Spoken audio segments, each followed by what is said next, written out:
अस्सलाम वालेकुम दोस्तों पिछली वीडियो में आपको मालूम है कि हमने आपको जंग खंदक की तफसील के बारे में आगाह किया था। इस वीडियो में इंशाल्लाह हम लोग आपको जंग खंदक में होने वाले हज़रत मोहम्मद सल्लल्लाहु अलैहि वसल्लम के मौजज़ात के बारे में बताएंगे। दोस्तों, जंग खंदक 30 दिन का तवील मुहासरा था।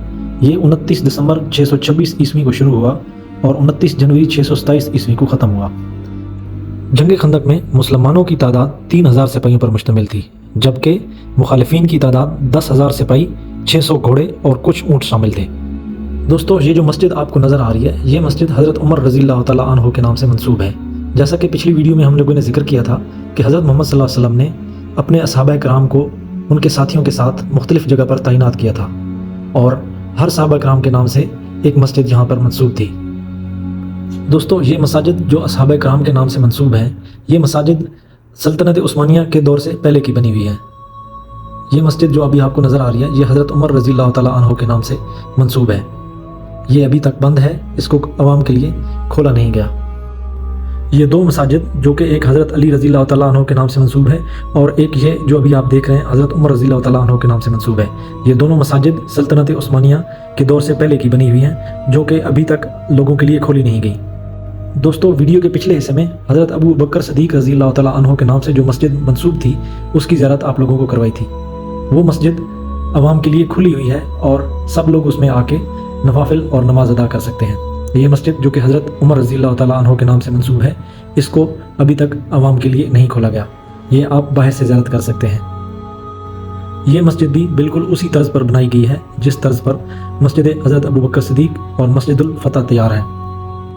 दोस्तों, इस जगह को अरबी में सबा मसाजिद यानी 7 मसाजिद के नाम से भी मंसूब किया जाता है, क्योंकि सल्तनत उस्मानिया के दौर से पहले यहाँ पर 7 मसाजिद होती थी जो कि मुख्तलिफ असहाबा कराम के नाम से मंसूब थी।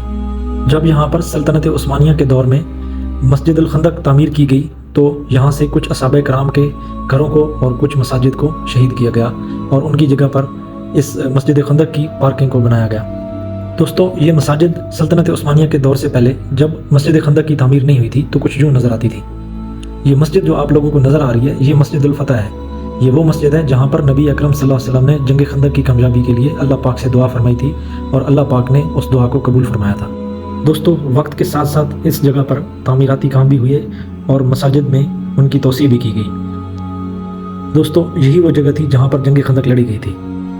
हज़रत जाबिर रज़ियल्लाहु तआला अन्हु बयान करते हैं कि ग़ज़वे खंदक के दिन हम खंदक खोद रहे थे कि हमारे रास्ते में एक सख्त पत्थर आ गया। सहाबा कराम रज़ियल्लाहु तआला अन्हु ने रसूलुल्लाह सल्लल्लाहु अलैहि वसल्लम की खिदमत में हाजिर होकर उसकी खबर दी। हज़रत मोहम्मद सल्लल्लाहु अलैहि वसल्लम ने कहा, मैं इसे देखने के लिए खंदक से नीचे जाऊँगा। हज़रत मोहम्मद सल्लल्लाहु अलैहि वसल्लम खड़े हुए तो मैंने देखा कि शदीद भूख की वजह से आप सल्लल्लाहु अलैहि वसल्लम ने अपने पेट पर पत्थर बांध रखा है। हम लोगों ने 3 दिन से कुछ नहीं खाया था।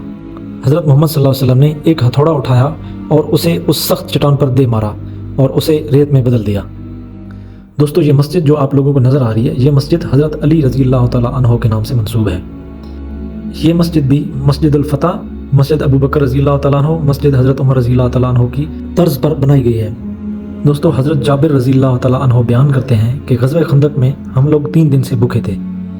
मैंने हज़रत मोहम्मद सल्लल्लाहु अलैहि वसल्लम से इजाज़त चाही और घर पहुंचकर मैंने अपनी बीवी से कहा कि मैंने रसूलुल्लाह सल्लल्लाहु अलैहि वसल्लम को इस हालत में देखा कि आप सल्लल्लाहु अलैहि वसल्लम ने भूख की वजह से अपने पेट पर पत्थर बांधे हुए हैं।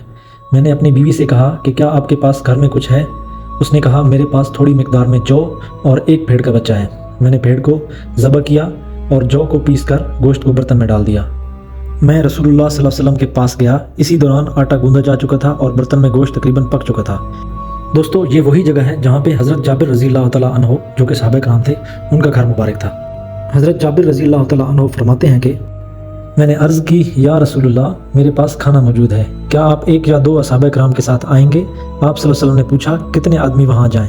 और साथ ही इरशाद फरमाया, ये बेहतर रहेगा कि वो तादाद में ज़्यादा हों। आप सल्लल्लाहु अलैहि वसल्लम ने मुझे फरमाया कि अपनी बीवी से कहो कि मेरे आने तक चूल्हे से बर्तन ना हटाए और ना ही तंदूर से रोटी निकाले। फिर आप सल्लल्लाहु अलैहि वसल्लम ने मुहाजिरीन और अंसार से मुखातिब होकर कहा, आओ हम खाने के लिए चलते हैं। वो सब उठे और हज़रत मोहम्मद सल्लल्लाहु अलैहि वसल्लम के साथ चले गए। मैं अपनी बीवी के पास गया और कहा कि आप सल्लल्लाहु अलैहि वसल्लम के साथ मुहाजिरीन और अंसार की सारी जमात आ रही है। फिर आप सल्लल्लाहु अलैहि वसल्लम ने असहाबा कराम से फरमाया कि दाखिल हो जाओ, लेकिन हजूम ना करो। आप सल्लल्लाहु अलैहि वसल्लम रोटी को तोड़कर उस पर गोश्त डालने लगे और जिस बर्तन से गोश्त निकालते थे उसको ढांप देते थे और तंदूर को भी इसी तरह ढांप देते थे। میں صحابہ کرام کے پاس جاتا اور روٹی اور گوشت ان کے حوالے کر دیتا۔ اسی طرح حضرت محمد صلی اللہ علیہ وسلم روٹی کو توڑتے رہے اور اس پر گوشت ڈال کر مجھے دیتے رہے، یہاں تک کہ سب نے پیٹ بھر کر کھانا کھا لیا۔ کچھ کھانا باقی رہ گیا اور پھر میں نے اپنی بیوی سے کہا کہ اسے کھاؤ اور اسے تحفے کے طور پر لوگوں کو دے دو، کیونکہ لوگ سخت بھوک میں مبتلا ہو گئے تھے۔ دوستو، اسلامی روایات کے مطابق جنگ خندق کے دوسرے دن کوہ ذہاب، جسے کوہ رویہ بھی کہا جاتا ہے، اس مقام پر حضرت محمد صلی اللہ علیہ وسلم کی کلاڑی ایک بہت بڑی چٹان سے ٹکرائی، جو کہ ٹکڑے ٹکڑے ہو گئی اور ایک سفید روشنی نمودار ہوئی۔ رسول اللہ صلی اللہ علیہ وسلم نے اس روشنی کو دیکھنے کے بعد آپ صلی اللہ علیہ وسلم نے مسلمانوں کو فارس، یمن اور شام پر آنے والی فتح کی مبارکباد دی۔ یہ وہ جگہ تھی جہاں پر مسجد ریا واقع ہے۔ دوستو، مسجد ریا اور اس کے ساتھ مختلف بابرکت مقامات کی زیارت انشاءاللہ جلد ہی دوسری ویڈیو میں۔